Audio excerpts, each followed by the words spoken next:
Mari kita sama-sama berdoa terlebih dahulu sebelum kita mendengarkan firman. Ya Bapa kami yang ada di surga, kami bersyukur Tuhan, kurang lebih 1 bulan ini kami boleh diingatkan kembali tentang hari Natal, hari kelahiran Tuhan Yesus Kristus ke dalam dunia 2000 tahun yang lalu, sebagai wujud cinta kasih Tuhan yang begitu besar kepada kami yang berdosa ini, kepada kami yang sudah Engkau pilih sejak kekekalan untuk boleh menerima Yesus Kristus untuk diselamatkan. Terima kasih untuk pengorbanan yang begitu besar yang Yesus boleh kerjakan di dalam dunia ini sebagai jalan keselamatan bagi jiwa kami, bagi kehidupan kami. Dan pada hari ini Tuhan, kami juga datang kepada Tuhan, kami mau fokus kepada pribadi Engkau sendiri di dalam ibadah kami. Tolong Tuhan sucikan hati kami, motivasi kami supaya kami sungguh-sungguh mendengar kebenaran firman Tuhan dan juga menerima pesan Tuhan dalam kehidupan kami. Peliharalah iman kami Tuhan, dan tolonglah kami untuk senantiasa terus takut akan Tuhan di dalam kehidupan kami ini. Berkatilah pemberitaan firman Tuhan pada sore hari ini, kiranya Roh Kudus boleh bekerja di antara setiap kami masing-masing. Dalam nama Tuhan Yesus Kristus, Tuhan dan Juru Selamat kami yang hidup, kami sudah berdoa dan mengucap syukur. Amin. Mari kita buka Alkitab kita dari Matius 2, ayat 13-15. Injil Matius pasal yang kedua, ayat yang ke-13-15, kita akan membacanya bersama-sama. Matius 2 ayat 13-15, judul perikopnya adalah penyingkiran ke Mesir. Mari kita baca bersama-sama. Setelah orang-orang Majus itu berangkat, nampaklah malaikat Tuhan kepada Yusuf dalam mimpi dan berkata, "Bangunlah, ambillah anak itu serta ibunya, larilah ke Mesir dan tinggallah di sana sampai aku berfirman kepadamu, karena Herodes akan mencari anak itu untuk membunuh dia." Maka Yusuf pun bangunlah, diambilnya anak itu serta ibunya malam itu juga, lalu menyingkir ke Mesir dan tinggal di sana hingga Herodes mati. Hal itu terjadi supaya genaplah yang difirmankan Tuhan oleh Nabi, "Dari Mesir kupanggil anakku." Bapak Ibu Saudara sekalian, ada seorang teolog Kristen, teolog Katolik pada waktu itu, abad keempat, yang bernama Agustinus dari Hippo. Dia hidup tahun 354 dan dia adalah salah satu tokoh terbesar dalam sejarah gereja yang dimana pemikirannya terus kita pelajari sampai hari ini pun sekalipun ya. Baik dari gereja Kristen maupun gereja Katolik, mereka mempelajari kehidupan Agustinus, buku-bukunya dan juga pengajarannya.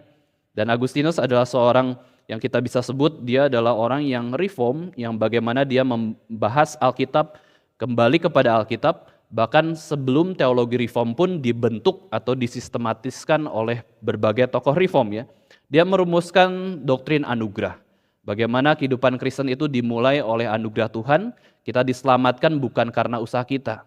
Sedangkan pandangan gereja saat ini banyak berpikir, banyak mengajarkan bahwa kita diselamatkan itu 50% perbuatan kita. Kita mampu meraih tangan Yesus Kristus. Dan 50% lagi tangan Tuhan yang terulur bagi kita. Itu gereja pada umumnya tuh memahami keselamatan demikian.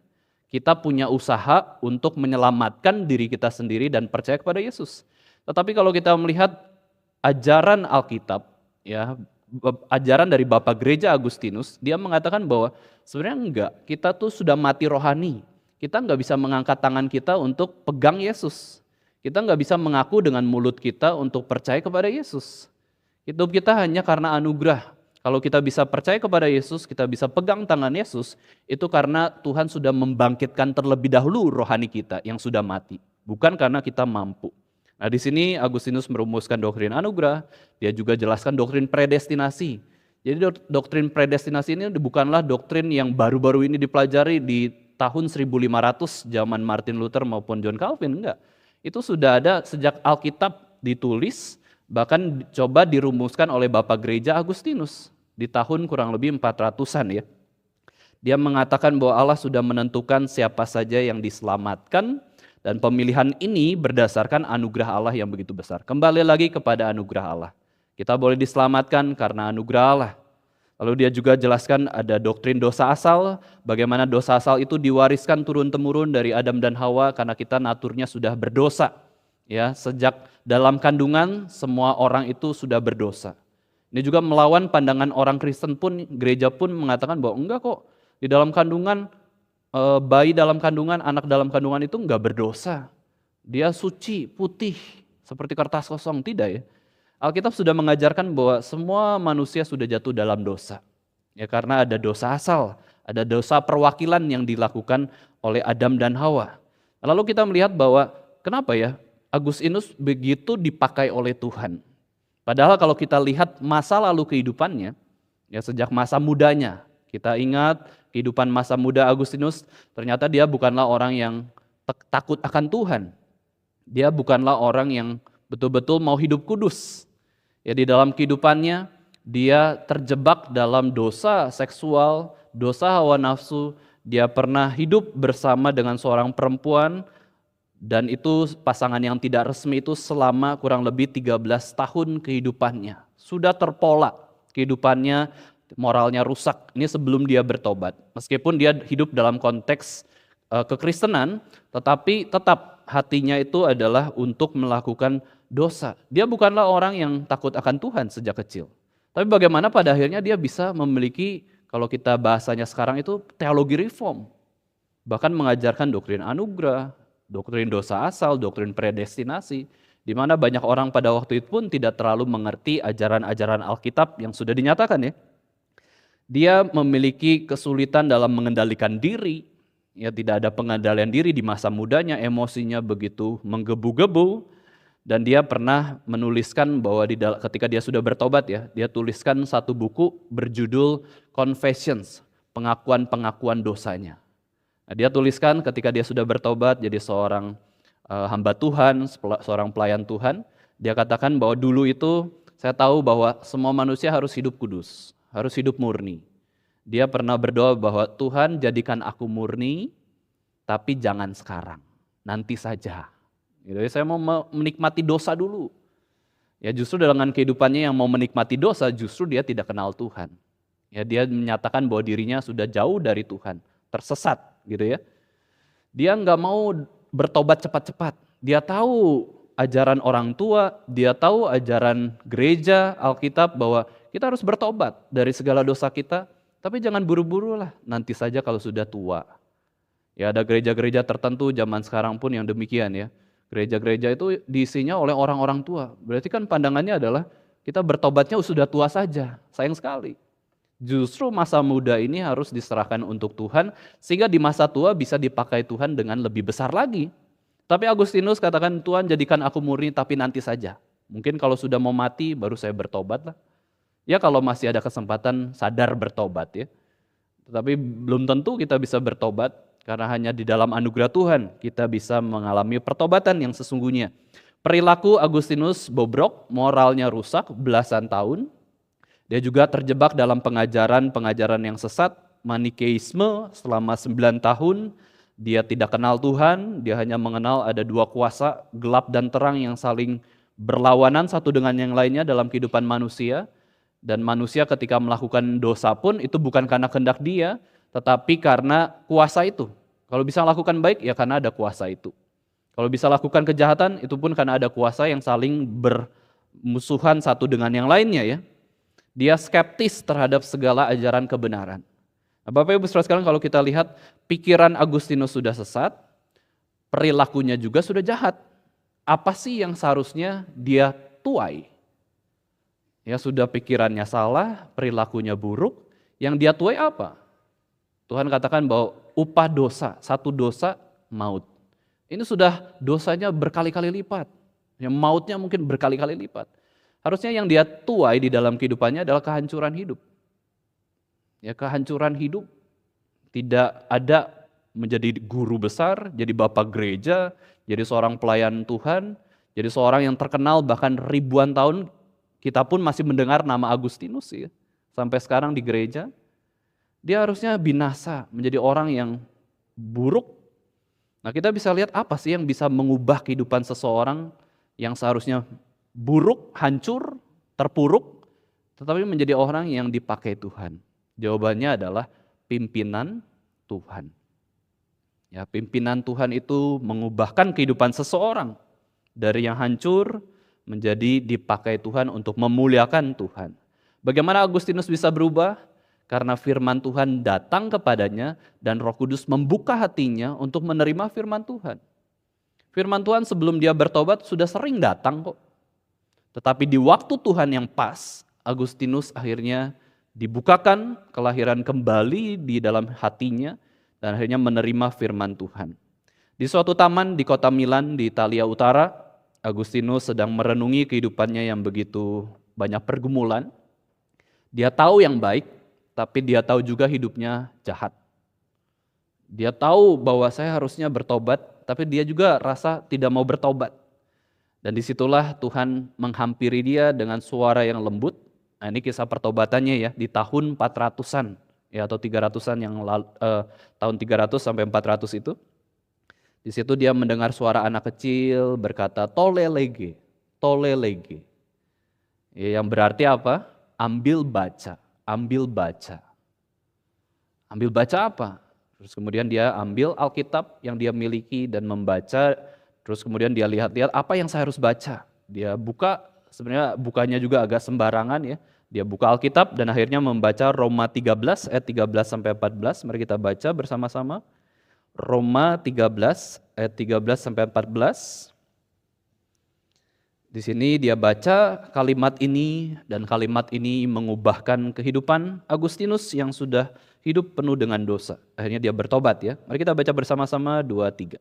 Marilah kita hidup dengan sopan seperti pada siang hari, jangan dalam pesta pora dan kemabukan, jangan dalam percabulan dan hawa nafsu, jangan dalam perselisihan dan iri hati. Tetapi kenakanlah Tuhan Yesus Kristus sebagai perlengkapan senjata terang dan janganlah merawat tubuhmu untuk memuaskan keinginannya. Wah, ayat ini begitu cocok dengan pergumulan kehidupannya yang dia rasakan. Roh Kudus sudah membuka hatinya terlebih dahulu. Ini namanya anugerah yang terlebih dahulu. Dia terima, dia bisa buka hati terhadap firman Tuhan. Langsung dia tahu bahwa kita harus hidup sopan. Kita harus jauhi hawa nafsu, percabulan, kemabukan, pesta pora, perselisihan, iri hati. Tapi bukan dengan usaha kita.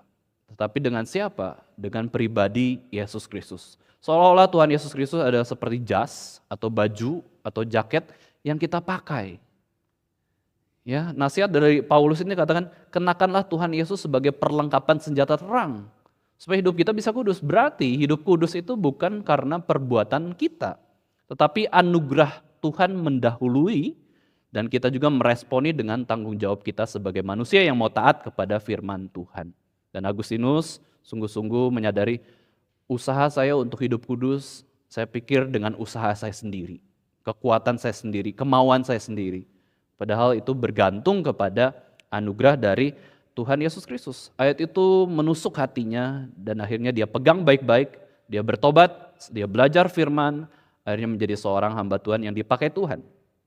Tetapi bukan saja dari firman Tuhan, kita bisa lihat ini juga ada kontribusi dari orang-orang di sekitar Agustinus. Kita tahu kisahnya yang begitu mengharukan ya. Bagaimana mamanya yang bernama Monica itu begitu mendoakan terus-menerus Agustinus supaya bertobat dari segala dosa-dosanya, supaya Tuhan memakai dia.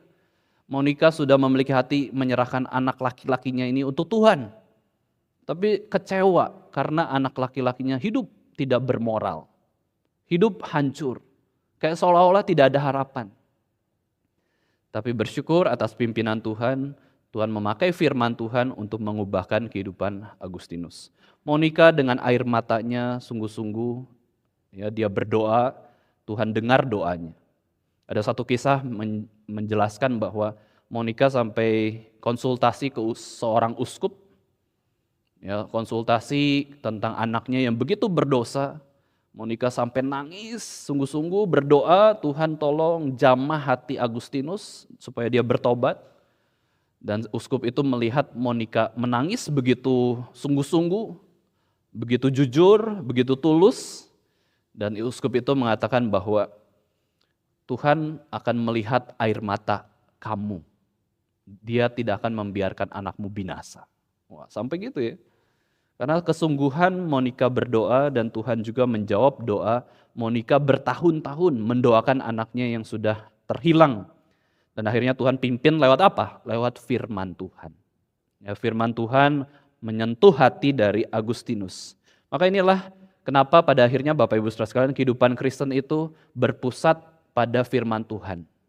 Gereja Reform menekankan bahwa yang utama dalam seluruh pelayanan ibadah adalah firman Tuhan. Karena lewat firman Tuhan, iman timbul. Iman timbul dari pendengaran oleh firman Kristus. Maka kita mau terus menyuarakan firman Tuhan, dan kiranya Roh Kudus juga boleh bekerja di dalam kehidupan orang tersebut. John Calvin pernah mendefinisikan tentang Allah ya. Allah itu apa sih? Allah itu siapa sih? Nah, John Calvin mengatakan bahwa Allah itu adalah firman dan roh. Ya, dia adalah roh yang suci, yang tertinggi, dan dia juga adalah Allah yang berbicara. Lewat apa? Lewat Alkitab yang kita sudah miliki. Allah bukanlah Allah yang tidak berbicara. Dan ketika dia berbicara, dia bisa bekerja, mengubahkan kehidupan seseorang untuk bisa tunduk di dalam kebenaran firman Tuhan. Maka satu ayat yang menjadi suatu ayat hafalan bagi anak-anak sekolah minggu, bahkan oleh kita sekalipun, adalah dari Mazmur 119 ayat 105. Firman Tuhan itu adalah pelita bagi kakiku dan terang bagi jalanku. Pelita bagi kaki. Kaki itu melangkah langkah demi selangkah. Jadi ada hal di masa depan yang kita tidak tahu. Kita langkah, tapi ada firman Tuhan yang menerangi perjalanan kehidupan kita. Siapa yang menyangka bahwa tahun 2025 ada perang antara Kamboja dan Thailand? Siapa yang menyangka tahun 2025 ada korban banjir ribuan orang di Sumatera Utara, begitu banyak, begitu menyedihkan. Ratusan ribu orang harus tinggal di penampungan, tidak punya rumah, tidak punya kasur, tidak punya pakaian, tidak punya makanan, menunggu bantuan dari orang lain. Kita nggak tahu masa depan itu seperti apa. Tapi ketika kita melangkah, waktu itu terus maju, kita tahu pegangan kita adalah firman Tuhan. Firman Tuhan akan menerangi hidup kita, bagaimana kita harus hidup dan melihat segala sesuatu dari kacamata Tuhan. Maka firman Tuhan kita cintai, kita hormati firman Tuhan. Di mana ada pemberitaan firman Tuhan yang sejati, kita mau sungguh-sungguh mendengar. Kita mau memperhatikan, kita mau mencari isi hati Tuhan, wajah Tuhan. Karena kata John Calvin adalah, Allah itu apa sih? Allah itu adalah firman dan roh. Kita mau mengenal Allah, kita mau mengenal perkataannya dan rohnya itu seperti apa. Dia bekerja di dalam dunia ini. Firman Tuhan adalah suatu visi dan misi dalam kehidupan kita yang boleh terus memimpin kehidupan kita. Inilah signifikansi firman Tuhan dalam kehidupan orang Kristen. Kita butuh firman Tuhan. Manusia tidak hidup dari roti saja, tetapi hidup dari firman Tuhan. Kalau kita tidak makan firman Tuhan, kalau kita tidak baca firman Tuhan, kerohanian kita akan melemah. Ya, kita akan kehilangan arah. Kita tidak tahu bagaimana melanjutkan kehidupan. Nah, Bapak Ibu Saudara sekalian, inilah kisah Natal. Natal bicara soal apa? Pimpinan Tuhan. Ya, bagaimana Tuhan memimpin kehidupan umatnya. Tuhan memimpin dengan apa? Dengan firman Tuhan. Zaman kehidupan Yusuf dan Maria belum ada Alkitab Perjanjian Baru, masih Perjanjian Lama.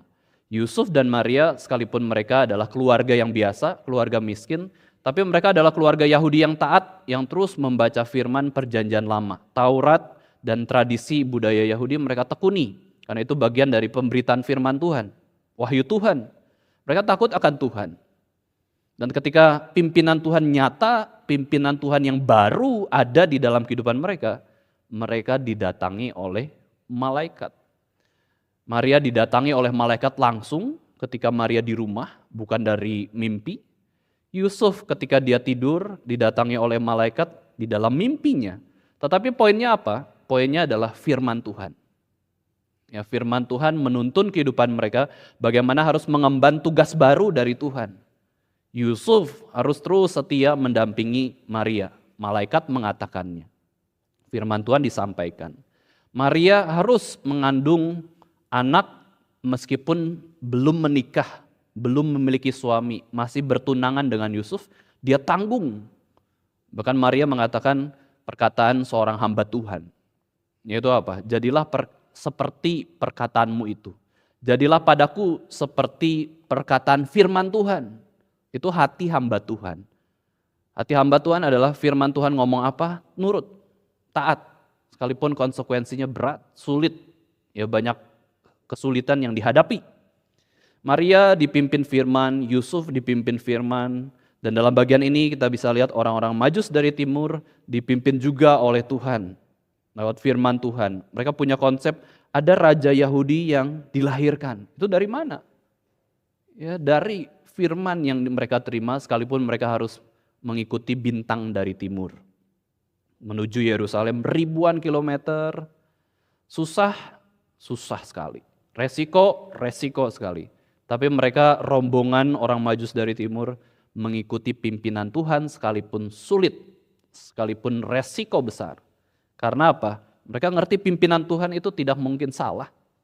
Pimpinan Tuhan itu pasti ada pemeliharaan Tuhan. Dia akan menjaga hati kita. Dan kita bisa lihat juga akhirnya mereka juga datang ke Yerusalem, ketemu Raja Herodes. Terus kemudian mereka datang ke Bethlehem. Nah di situ Yesus Kristus bukan lagi bayi kecil, melainkan sudah anak. Ya, perkiraan mungkin sudah 8 bulan sampai 12 tahun Yesus Kristus di Bethlehem. Dan pada akhirnya orang Majus dari timur itu melihat bintang itu berhenti di atas satu rumah. Dan itu menunjuk kepada ada Maria dan Yesus yang sedang anak, ya, yang masih anak kecil. Di situ mereka langsung bersujud, mempersembahkan emas, kemenyan, dan mur kepada Yesus yang mereka akui sebagai raja. Ini adalah persembahan raja. Bagi raja, persembahan yang terbaik, emas, kemenyan, dan mur. Nah, kemudian setelah mereka bersukacita, orang Majus ini bersukacita bisa ketemu Maria dan juga Yesus, mereka tidur di Bethlehem. Nah, ketika tidur, pimpinan Tuhan datang lagi. Ya, pada waktu itu lewat mimpi. Kalau zaman sekarang sudah ada Alkitab, pimpinan Tuhan kita bisa baca Alkitab. Terus kemudian orang Majus diingatkan, kamu tidak perlu lagi ya ke Yerusalem ketemu Herodes, ya laporan ke Herodes meskipun dia raja orang Yahudi, nggak perlu. Kamu langsung pulang saja ke timur, ya tidak perlu datang ke Herodes. Mereka ikut pimpinan Tuhan, ya diperingatkan di dalam mimpi, mereka pergi akhirnya pulang. Nah setelah orang-orang Majus itu berangkat, nah muncul pimpinan Tuhan yang baru kepada Yusuf dan Maria, yang ada di Bethlehem saat itu. Wah sudah senang, terima emas, terima kemenyan, terima mur. Wah ini uangnya bisa kita gunakan untuk kehidupan sehari-hari. Kita bisa jual kalau memang kita butuh uang. Kita simpan baik-baik. Tapi setelah orang Majus pergi, Yusuf tertidur di malam hari, pimpinan Tuhan muncul kembali, malaikat Tuhan datang lewat mimpi kepada Yusuf dan memberitakan firman Tuhan. Ya firman Tuhan kepada Yusuf, bangun, ambillah anak itu serta ibunya. Ya bersyukur ya ketika malaikat Tuhan mengatakan kepada Yusuf, bangun, gak langsung bangun Yusuf. Kalau dia langsung bangun, langsung bangun gitu ya. Gak tahu suruh bangun ngapain gitu ya. Tapi dikatakan oleh malaikat Tuhan, bangun, ambil anak itu serta ibunya. Oh ambil Yesus, anak itu, serta ibunya Maria, oke. Kemana? Lari. Kok disuruh lari? Udah enak-enak di Bethlehem, nyaman di Bethlehem, disuruh lari, keluar negeri lagi. Bukannya ini kita orang Yahudi itu pusat keagamaan, budaya Yahudi di Yerusalem, di Israel. Ngapain kita keluar negeri? Larilah ke Mesir, suruh lari. Tinggallah di sana sampai aku memimpin kamu kembali, lewat firman Tuhan. Karena apa? Dijelaskan alasannya oleh Tuhan sendiri, malaikat Tuhan. Karena Herodes akan membunuh Yesus. Akan mencari anak itu untuk membunuh Yesus. Dan setelah itu ya dia terbangun dari mimpinya. Ya, Yusuf bangun, lalu dia langsung bekerja ya. Nggak nunggu-nunggu, nggak sibuk-sibuk dulu. Dia langsung taat firman Tuhan dengan segera. Ya ada orang-orang seperti Agustinus itu mau taat firman tapi nanti. Ya nanti saja ketika nyaman, ketika tenang, nanti deh baru bertobat. Tapi ada orang-orang seperti Yusuf ketika bangun dari tidur masih malam hari kan. Dia langsung taat, ambil anak itu, ya bangunkan Yesus yang mungkin masih tidur, bangunkan Maria yang mungkin masih tidur juga. Di dalam kondisi yang tidak nyaman untuk berpergian ke luar negeri. Itu apa? malam-malam hari suruh ke Mesir. Dalam kondisi apa? Ketakutan. Herodes nanti bunuh kamu. Yusuf tidak menunggu besok pagi deh. Dia bangun dari mimpi terus kemudian besok pagi aja ya. Ketika kondisi tubuh sehat, fit gitu, nggak ngantuk gitu ya. Enggak, pada malam itu juga Yusuf itu mengambil anak itu yaitu Yesus dan Maria malam itu juga menyingkir ke Mesir. Ya, Yusuf bangun dari mimpi langsung pergi segera dengan taat. Nah, tujuan yang kita bisa lihat Bapak Ibu Saudara sekalian dalam kisah ini adalah memang tujuan utama yang pertama Yusuf dan keluarganya itu pergi ke Mesir adalah menghindari ancaman pembunuhan dari Herodes yang iri hati. Herodes yang insecure terhadap tahtanya. Masa bayi kecil akan menggantikan saya sebagai raja orang Yahudi ya. Maka Herodes ingin bunuh Yesus. Maka Herodes memerintahkan perintah yang begitu kejam, yaitu membunuh semua bayi laki-laki di bawah umur 2 tahun. Ya, dia kasih batasan bahwa kira-kira Yesus mungkin umur 1 tahun mungkin, atau di bawah 1 tahun atau di atas 1 tahun, pokoknya di bawah 2 tahun deh. Ya, memang kota Bethlehem itu kota yang kecil, tapi ada beberapa mungkin banyak bayi-bayi itu laki-laki ya, berumur di bawah 2 tahun. Dan harus dibunuh semuanya karena apa? Memuaskan keegoisan Raja Herodes. Herodes punya kuasa politik, Herodes punya prajurit, Herodes punya uang, Herodes punya nama yang besar. Dan dia melawan seorang bayi kecil, anak kecil yang pada saat itu ya tidak punya kuasa politik, tidak punya prajurit, tidak punya uang, sederhana, itu Yesus Kristus. Di sini ada teolog yang melambangkan bahwa ini adalah peperangan antara 2 kerajaan. Kerajaan Herodes, kerajaan kegelapan, ingin menghancurkan kerajaan terang. Yesus dari Allah, dari surga, kerajaan terang, mau menunjukkan kuasanya di tengah-tengah kegelapan. Tapi kita bisa lihat pemeliharaan Tuhan itu nyata. Yesus tidak kalah terhadap Raja Herodes. Dengan cara apa? Tuhan menyampaikan pimpinannya kepada Yusuf dan keluarganya. Menyingkirlah ke Mesir. Mesir itu tempat apa? Memangnya kami bisa bahasa Mesir? Mesir itu tempat yang bagaimana? Bagaimana kami harus hidup? Nah, Yusuf, Maria, dan Yesus akhirnya tinggal di Mesir. Dan kita bisa sebut bahwa ini adalah masa-masa Tuhan menyembunyikan keluarga kecil yang sederhana ini, menyembunyikan Yesus di Mesir. Ya, Yesus masa anak-anaknya balita mungkin ya, umur 1 tahun kurang lebih, dia ada di Mesir, disembunyikan oleh Tuhan. Nah, beberapa minggu lalu sempat di rapat penatua dan hamba Tuhan dari Geri ya di Jakarta, itu sedang mendiskusikan tentang masa-masa persembunyian atau hidden years atau silent years ya. Dan kemudian diambil contoh tentang bagaimana Paulus. Jadi masa persembunyian adalah bagaimana Tuhan diam-diam mengambil seseorang, membentuk orang tersebut dalam waktu yang tepat, akhirnya kemudian dipakai untuk kemuliaan nama Tuhan atau pelayanan yang begitu besar seperti itu ya. Ambil contoh misalkan Rasul Paulus. Rasul Paulus ketemu Tuhan Yesus dengan sinar yang begitu terang, dan akhirnya dia bertobat dengan kalimat dari Yesus, Saulus, Saulus, mengapa engkau menganiaya aku? Wah, Saulus bertobat, akhirnya belajar percaya kepada Kristus meskipun dia buta selama beberapa waktu lamanya, dia akhirnya bertobat. Nah, setelah bertobat, apakah dia langsung melayani? Ternyata tidak langsung melayani. Dia dipimpin Tuhan ya, akhirnya pergi ke Arab dulu, pergi ke Damsyik dulu, kurang lebih selama 3 tahun, entah apa yang dilakukan oleh Paulus, Alkitab tidak mencatatnya. Berarti ada masa-masa Paulus itu bertobat, terus hilang 3 tahun. Tapi tahu Alkitab mencatat Paulus ke Arab, Paulus ke Damsyik. Ngapain? Nggak tahu. Ya mungkin mengabarkan Injil, mungkin merenungi kehidupannya, panggilannya ya sebagai orang Kristen. Dan kemudian bagaimana akhirnya Paulus bisa di Yerusalem? Setelah 3 tahun itu dia kembali ke Yerusalem. Dia mulai berelasi dengan rasul-rasul, dengan orang-orang Kristen lainnya, dan mau bergabung dalam pekerjaan Tuhan yang dilakukan oleh orang-orang Kristen di Yerusalem, gereja Tuhan pada waktu itu. Tetapi orang-orang Kristen yang lainnya menolak dia. Karena apa? Mantan teroris, mantan pembunuh, mantan orang yang kejam, Orang Yahudi yang begitu menganiaya orang-orang Kristen, bahkan Stefanus pun mati di depannya Paulus. Ya, bagaimana Paulus itu melihat Stefanus mati. Itu begitu kejam ya. Paulus membiarkan Stefanus dirajam batu, tidak ada belas kasihan. Mati ya mati. Sesat kok orang Kristen. Itu bagi Paulus. Tapi ketika dia bertobat, dia mau bergabung dalam komunitas gereja. Dia mau dipakai Tuhan. Orang Kristen acuh tak acuh. Memandang sebelah mata. Kamu ini mantan teroris kok. Bagaimana kami bisa menerima kamu dengan mudah? Tapi kita tahu bahwa syarat seseorang untuk melayani Tuhan dan dipakai Tuhan adalah pertobatan. Kita semua manusia berdosa. Kita tidak ada yang layak melayani Tuhan. Tapi Tuhan mau memakai seseorang yang berdosa, yang tidak layak untuk melayani dia.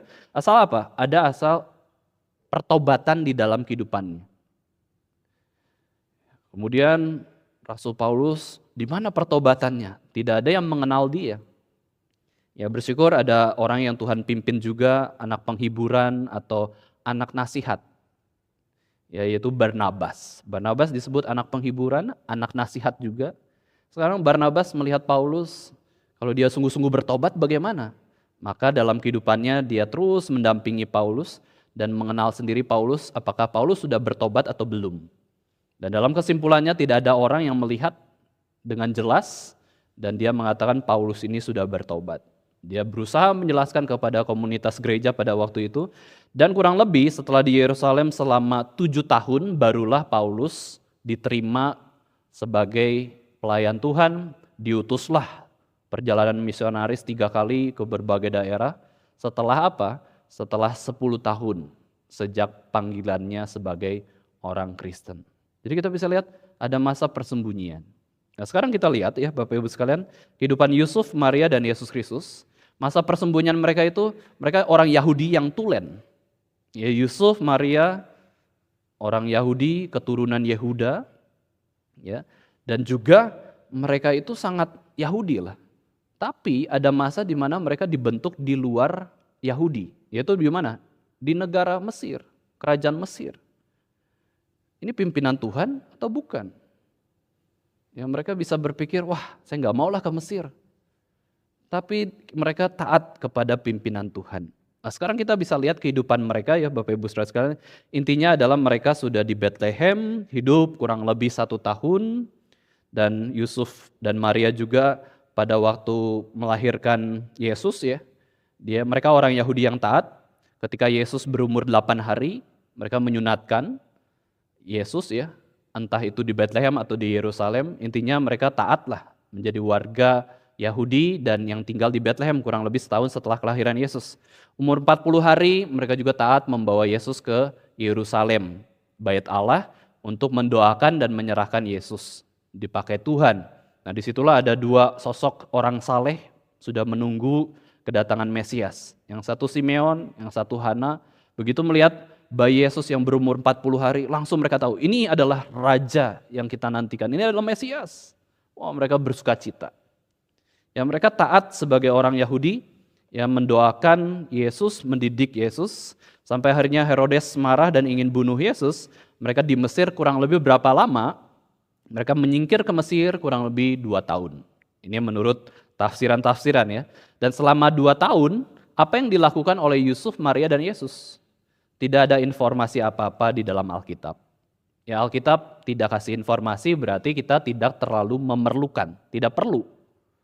Karena Alkitab nggak kasih tahu kok Yusuf, Maria, Yesus di Mesir tuh ngapain. Ya Alkitab tidak mencatat, wah Yesus anak kecil buat mujizat misalkan ya. Tiba-tiba buat piramid di Mesir, langsung ada piramid. Gitu ya. Enggak ya. Enggak ada cerita-cerita, itu adalah kehidupan keluarga Yahudi yang diaspora. Ada orang-orang Yahudi di Mesir juga yang tercerai-berai. Nah mereka tinggal di sana. Ya tidak ada catatan Yesus melakukan mujizat besar atau hal-hal besar. Mereka hidup betul-betul sebagai keluarga kecil Yahudi yang dipelihara oleh Tuhan. Tuhan sediakan segala sesuatu yang mereka butuhkan untuk bisa hidup. Karena apa? Karena mereka taat pimpinan Tuhan. Justru kalau mereka pengennya di Bethlehem terus. Udahlah pokoknya Herodes gak akan temukan kami lah, tenang saja. Ya, kita tinggal lari ke kota lain di Israel, di sekitar Bethlehem atau di sekitar Yerusalem gitu ya. Kalau Yusuf dan Maria dan Yesus tidak taat pimpinan Tuhan, mereka pasti ketangkap Herodes. Tapi Tuhan mengarahkan lari ke Mesir. Betul-betul tinggalkan kerajaan Israel dan pindah ke Mesir, mereka aman di situ. Uang dari mana? Kamu punya emas, kemenyan, mur, jual untuk modal usaha. Yusuf, kamu tukang kayu, kamu bisa bekerja sebagai tukang kayu di Mesir selama kurang lebih 2 tahun. Kamu bisa menafkahi Maria dan Yesus.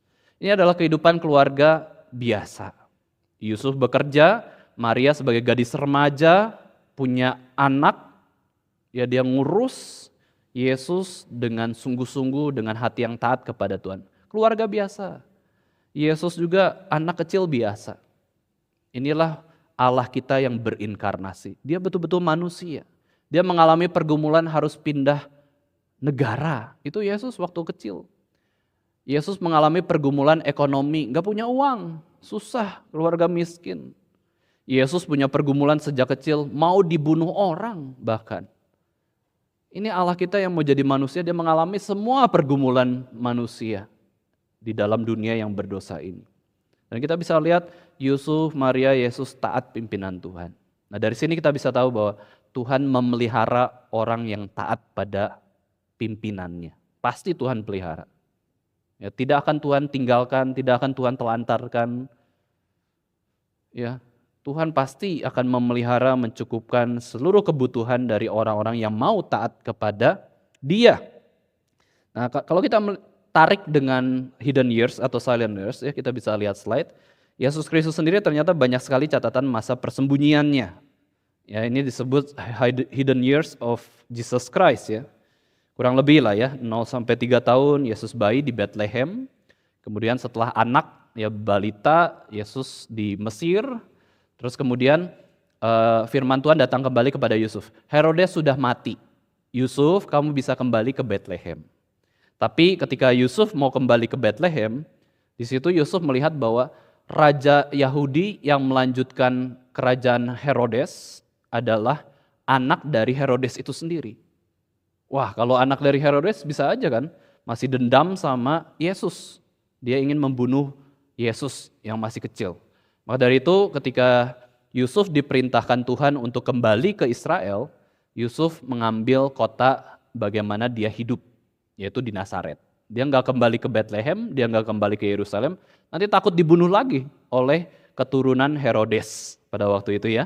Kemudian 3-12 tahun, ya kurang lebih anak-anak Yesus hidup di Nazaret, dibawa didikan oleh orang tua Yahudi yang taat, yang setia pada perjanjian lama. Nah disinilah muncul Yesus Kristus secara publik lagi.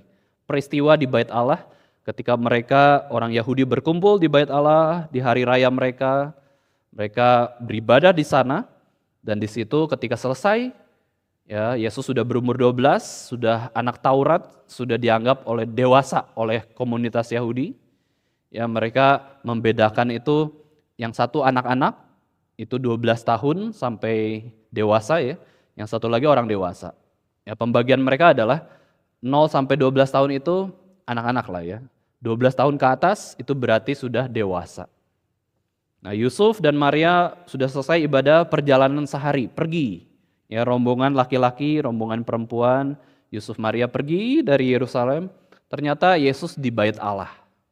Ya ngomong sama pemimpin agama Yahudi, ahli Taurat, diskusi soal apa? Firman Tuhan, perjanjian lama. Ya, profesor-profesor agama pada waktu itu mengakui kehebatan Yesus.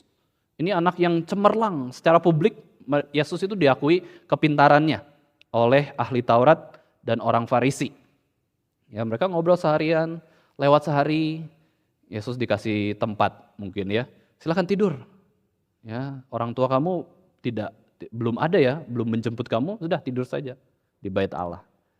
Terus Maria dan Yusuf ketemu dan menyadari bahwa Yesus nggak ada ya. Yusuf pikir Yesus bersama dengan Maria. Maria pikir Yesus bersama dengan Yusuf. Wah, kita harus kembali ke Yerusalem. Kembali lagi perjalanan sudah sehari lagi. Jadi sudah sehari, sudah 2 hari ya pergi dan akhirnya di hari ketiga barulah Yusuf dan Maria bertemu dengan Yesus, umur 12 tahun sudah dewasa, sedang tanya jawab diskusi dengan pemimpin agama Yahudi. Pemimpin agama Yahudi juga pikir Yesus sudah dewasa, ya tidak perlulah khawatir soal orang tua. Yesus bisa pulanglah ke negeri sendiri, tanya orang, sudah dewasa kok, sudah 12 tahun gitu ya. Dan akhirnya ketika Yusuf dan Maria ketemu dengan Yesus di Bait Allah, ngomellah mereka sebagai orang tua. Kamu ini kok ketinggalan sih di Bait Allah, kita sudah waktunya pulang ke Nazaret, kamu tinggal di Bait Allah. Di situ Yesus dengan tegas menyatakan, memang aku ini adalah anak Allah, aku harus tinggal di rumah Bapakku. Yesus menyatakan dirinya adalah anak Allah, karena sudah dewasa. Ya sudah dewasa, sudah mengerti Taurat, sudah punya tanggung jawab sendiri. Bagi orang Yahudi umur anak 12 tahun itu sudah dewasa kok. Sudah punya keputusan sendiri. Sudah lepas dari aturan orang tua, tanggung jawab orang tua yang selama dia anak-anak seperti itu ya. Tapi uniknya ketika Yesus muncul secara publik, sebenarnya ada kemungkinan enggak pemimpin agama Yahudi itu seperti Imam Eli zaman dulu. Saya asuh Samuel lah. Ya, Hana sudah mempersembahkan Samuel ke imam, ke kemah suci pada waktu itu. Diasuhlah Samuel sejak kecil untuk dididik menjadi seorang nabi dan imam, seperti itu ya Samuel. Bisa aja kan Yesus itu langsung sekolah di sekolah STT-nya agama Yahudi loh. Ya, dia bisa menjadi profesor, guru besar, menggantikan Gamaliel. Bisa aja loh, orang pinter kok dia. Gak pernah salah dalam perkataannya. Sangat mungkin kalau Yesus pada akhirnya ya, saya anak Allah. Akhirnya dia jatuh dalam dosa misalkan ya. Saya mau jadi orang Yahudi terkenal, jadi guru besar di Bait Allah memberitakan firman. Bisa. Tapi uniknya Tuhan sembunyikan lagi Yesus. Sudah dewasa muncul, bersinar terang secara publik dalam keagamaan di Bait Allah. Sembunyi lagi dengan kalimat bagaimana waktu itu Yesus tetap hidup dalam asuhan Yusuf dan Maria. Ya, dia taat sebagai orang yang baru dewasa, dia mau melayani keluarga terlebih dahulu, dan dia melayani keluarga itu kurang lebih 18 tahun. Dari umur 12 tahun sampai 30 tahun, Yesus melayani, ya kita bisa, ya ini cuma rekonstruksi atau tafsiran bagaimana Yesus mengasihi keluarganya, merawat adik-adiknya, dan bagaimana menghormati Maria yang pada akhirnya juga sudah ditinggal mati oleh Yusuf. Yusuf bertanggung jawab sebagai kepala keluarga yang merawat ibunya dan adik-adiknya. Sehingga kita bisa lihat di slide ya Bapak Ibu sekalian, Hidden Ministries of Jesus Christ itu 30 tahun. Sedangkan public ministries-nya itu 3,5 tahun. Nah disinilah kita bisa lihat bahwa hidup kita pun ada kalanya ya Tuhan sembunyikan, Tuhan bentuk diam-diam sampai akhirnya dipakai Tuhan. Tidak semuanya kita melayani secara di depan panggung, ada juga orang-orang yang di belakang panggung, tim Aufi dan lain-lain. Tetapi intinya adalah Tuhan tuh mau memakai kita untuk melayani Dia dengan berbagai cara. Nah, kenapa Yusuf dan keluarganya ke Mesir? Tujuan kedua ke Mesir adalah penggenapan para nabi. Ya, dari Matius 2 ayat 15, di situ dikatakan, tinggal di sana hingga Herodes mati. Hal itu terjadi supaya genaplah yang difirmankan Tuhan oleh Nabi, yaitu dari Mesir kupanggil anakku. Mari kita baca Hosea 11 ayat 1 Bapak Ibu sekalian. Hosea 11 ayat 1. Nah, di sini dikutip oleh Rasul Matius ya, dari Hosea 11 ayat 1. Nah, di situ dikatakan ya, kita baca sama-sama. Hosea 11 ayat 1 bersama-sama. Ketika Israel masih muda, kukasihi dia. Dan dari Mesir kupanggil anakku itu. Ya, di dalam penulisan Rasul Matius terhadap Injil Matius, Matius ingat ayat ini loh, unik ya. Ya dia tulis penyingkiran ke Mesir berarti apa? Memang ini Yesus harus ke Mesir. Tapi kenapa Yesus harus ke Mesir? Nah Matius membandingkan dengan Israel. Nah konteks Hosea menuliskan ayat ini adalah Israel pada waktu itu diperbudak oleh Mesir ya. Israel ada di Mesir. Dan Israel ini adalah bayangan dari Yesus Kristus sebenarnya. Tipologi of Christ itu Israel. Israel bangsa secara fisik, Yesus itu Israel sejati. Yang satu adalah true Israel, yang satu Israel as nation, ya sebagai bangsa. Dan Israel adalah umat pilihan anak Allah, mereka keluar dari Mesir, hanya saja mereka gagal taat. Nah, kita bisa lihat slide-nya. Inilah paralel Israel dan Yesus Kristus ya. Israel itu disebut sebagai anak Allah di dalam Keluaran 4 ayat 22. Ya. Jadi Israel itu memang anak Allah. Dan Yesus Kristus di dalam Matius 3 ayat 17 disebut juga anak Allah. Jadi ada paralel ya. Israel secara bangsa itu umat pilihan. Dan Allah mengatakan dalam Keluaran 4 ayat 22, anakku itu. Israel secara bangsa. Dan Israel diperbudak Mesir, mereka keluar dari Mesir supaya bisa beribadah kepada Tuhan. Yesus pun sama, dia harus menyingkir ke Mesir dan akhirnya keluar dari Mesir juga. Kemudian Israel lewat laut Teberau, ya seolah-olah harus melewati air gitu. Ada yang memberikan istilah itu Israel dibaptis di laut Teberau. Yesus juga sama, dibaptis di sungai Yordan. Kemudian Israel bangsa itu 40 tahun di padang gurun, Yesus 40 hari di padang gurun juga. Ini memulai pelayanan, Tuhan sembunyikan juga Yesus. Yang mau melayani, Tuhan sembunyikan 40 hari di padang gurun. Di padang gurun ngapain aja? Ya, Yesus dikatakan laparlah Yesus. Berarti Yesus tidak makan, tapi tidak dicatat hauslah Yesus. Ya, berarti Yesus minum. Berarti di padang gurun Yesus berdiam, hanya berdoa, minum ketika haus, dan dicobai oleh iblis. Nah di sini masa Yesus dibentuk oleh Tuhan untuk memulai pelayanan publik juga, persiapan terakhir. Kemudian Yesus taat sempurna, Israel secara bangsa gagal taat. Sehingga kita bisa lihat bahwa Yesus mengulang pola Israel, dan Yesus mau mengalami apa yang dialami oleh umat pilihannya. Inilah inkarnasi. Allah jadi manusia, dia mengalami kehidupan kita sebagai manusia. Bukankah Allah itu sungguh baik? Bukankah Yesus itu sungguh baik? Dia Allah, gak perlu jadi manusia. Tapi dia mau jadi manusia supaya manusia selamat dan juga manusia bisa memiliki pengharapan di dalam Yesus Kristus.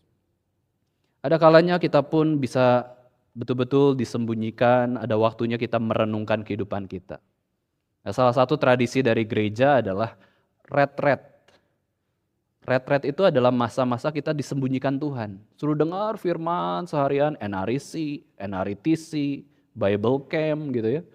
Tapi bagi para hamba Tuhan, sidang sinode, ya besok 3 hari, disembunyikan dulu. Ya dari berbagai kota, negara ya, sembunyikan, balik ke Jakarta. Ya balik ke Jakarta, sembunyi di kubah biru itu ya. Nanti keluar lagi, wah sudah punya firman, wah dipakai Tuhan dengan luar biasa. Ya nggak masalah, kita betul-betul ada masa kita bergumul dengan Tuhan sendirian. Nah maka dari itu kita bisa meneladani Yesus Kristus. Ya kita juga mau berjalan bersama Yesus yang adalah terang dunia. Nah, lewat inkarnasi, lewat kita lihat pimpinan Tuhan atas keluarga Yusuf dan Maria dan Yesus ya. Kita belajar apa sih? Mari kita sama-sama taat pimpinan Tuhan. Pimpinan Tuhan ada di mana? Bukan suara-suara yang seperti Agustinus misalkan ya. Ambil baca. Kalau dia ambil buku novel terus bacanya buku novel gimana? Ya, ambil buku yang salah, dia baca buku yang salah gimana? Tapi kita balik lagi, pimpinan Tuhan adalah firman Tuhan. Alkitab yang setiap hari harus kita ambil, harus kita baca, kita cerna, kita masukkan ke dalam hati supaya firman itu boleh tumbuh dan berbuah dalam kehidupan kita. Kita harus punya hati seorang hamba Tuhan. Hamba Tuhan itu apa sih? Taat firman. Inilah pengajaran dari Natal. Tuhan memakai Maria, gadis, remaja, begitu muda, gak sekolah Alkitab, tapi dia yang ngomong bahwa aku ini hamba Tuhan. Dia bukan seorang pendeta, bukan seorang vikaris, tapi dia katakan, aku hamba Tuhan. Jadilah padaku menurut firman Tuhan. Inilah hati hamba. Ya Natal mengajarkan kita hati hamba Tuhan. Taat perintah Tuhan. Taat pimpinan Tuhan. Maka dari itu Bapak Ibu sekalian menutup tahun 2025 ini, mari kita bersyukur atas pemeliharaan Tuhan di masa lalu kehidupan kita. Kita bisa mengingat, merefleksikan, mengevaluasi masa lalu kita itu, apakah banyak taatnya sama Tuhan atau banyak tidak taatnya sama Tuhan. Banyak mengecewakan hati Tuhan atau banyak menyenangkan hati Tuhan. Itulah fakta yang kita bisa renungkan pribadi lepas pribadi. Bagaimana menyenangkan hati Tuhan, taat firman Tuhan. Kita menyedihkan hati Tuhan dengan cara apa? Dengan menolak pimpinan Tuhan dan tidak taat firman Tuhan. Kita bisa pelajari kehidupan Yusuf dan Maria dan Yesus sendiri yang masih kecil. Mereka itu mau taat pimpinan Tuhan sekalipun susah, sekalipun berat, sekalipun tidak kondusif seperti itu ya. Dan kita bisa lihat Yusuf itu segera taat. Kalau betul firman Tuhan, taatlah segera, jangan tahan-tahan, jangan tunggu-tunggu, nanti deh, nanti saya melayani Tuhan nanti saja. Ya nanti kalau sudah cukup uangnya, nanti kalau saya sudah cukup waktunya, nanti kalau saya sudah nyaman hatinya, baru saya melayani Tuhan. Padahal firman Tuhan begitu jelas dalam hati kita, taat. Ya Roh Kudus sudah mendorong kita untuk melayani Tuhan. Kiranya kita bisa taat dengan segera. Satu hal lagi menutup tahun 2025 ada salah satu kontribusi juga dari Agustinus sebagai teolog waktu juga. Agustinus itu melihat waktu secara jiwa manusia itu ada 3 dimensi, yaitu masa lalu, masa sekarang, dan masa depan. Tetapi yang menjadi fokus dari Agustinus itu bukan masa lalu, bukan masa depan, tetapi waktu itu apa? Waktu itu adalah masa kini. Ya, masa kini adalah waktu yang real. Kenapa? Karena masa lalu itu masa lalu yang tidak bisa kita ubah. Dan itu menjadi sebuah memori atau ingatan saja. Kita nggak bisa ubah masa lalu. Tapi masa lalu itu adalah apa? Yaitu adalah ingatan dari masa kini. Jadi dia lihat masa lalu itu merujuk dari masa kini. Masa lalu adalah ingatan dari masa kini. Lalu dia lihat masa depan. Masa depan adalah hal yang bagaimana? Masa depan adalah masa kini yang kita harapkan. Jadi waktu bagi Agustinus adalah sekarang. Itu jauh lebih penting daripada ingat-ingat masa lalu, terus hidup dalam masa lalu, hidup dalam pergumulan, trauma masa lalu, nggak berubah. Ya, dan akhirnya juga kita mau pikirin masa depan, khawatir, gimana tahun depan, gimana pikiran. Enggak, kita hidupi saat ini. Ya, masa lalu kita ditentukan masa kini. Masa kini juga, masa depan kita juga ditentukan masa kini kok. Kita sekarang hidupi saat ini, berapa detik yang lalu jadi masa lalu. Kita hidupi saat ini juga menjadi masa depan yang kita hidupi di masa kini. Maka dari itu Bapak Ibu Saudara sekalian ya, mari kita jadikan masa lalu itu suatu pembelajaran. Ada dosa, kesalahan, minta ampun ke Tuhan, dan kita hidupi masa kini dengan baik, dengan ketaatan kepada Tuhan. Kita juga menjalani masa kini, Agustinus mengatakan, masa kini harus kita jalani dengan bagaimana? Penuh dengan perhatian. Mensyukuri anugerah Tuhan masa kini, menghidupi masa kini dengan pertolongan Tuhan dan pimpinan Tuhan. Dan juga Agustinus mengatakan, ya bagaimana kita menyambut masa depan dengan pengharapan di dalam Tuhan. Kita beriman bahwa masa depan itu di tangan Tuhan juga kok. Masa kita lemah imannya? Masa kita terlalu khawatir? Masa kita mau meninggalkan Tuhan? Masa depan itu di tangan Tuhan. Kiranya kita bisa menghidupi masa kini dengan ketaatan kepada Tuhan. Dan mari kita sambut juga tahun yang mendatang dengan hati yang mau taat pada pimpinan Tuhan. Mari kita sama-sama berdoa kepada Tuhan. Bapa kami yang ada di surga, kami bersyukur pada kesempatan kali ini kami boleh diajak Tuhan untuk merenungkan tentang pimpinan Tuhan. Pimpinan Tuhan tidak salah. Pimpinan Tuhan selalu benar, selalu baik, dan selalu bermanfaat bagi setiap kehidupan kami. Seringkali kami melihat pimpinan Tuhan sebagai hal yang berat, hal yang sulit, hal yang menakutkan. Tetapi kami mau belajar Tuhan supaya kami mau terus taat pada pimpinan Tuhan, karena Tuhan memelihara setiap kami yang taat kepada Tuhan. Ajar kami Tuhan untuk menyenangkan Tuhan di dalam kehidupan kami, lewat kehidupan kami, ketaatan kami kepada Tuhan. Karena kami tahu bahwa barang siapa mengasihi Engkau, merekalah yang menaati perintah-perintah Engkau. Kami mau taat Tuhan, perintah Tuhan karena kasih kami kepada Tuhan. Karena Tuhan Yesus juga sudah terlebih dahulu mengasihi kami dengan kasih yang begitu besar. Maka kami mau setia melayani Engkau dan hidup bagi Engkau saja. Dalam nama Tuhan Yesus Kristus, penebus dan juru selamat kami yang hidup, kami sudah berdoa dan bersyukur. Amin.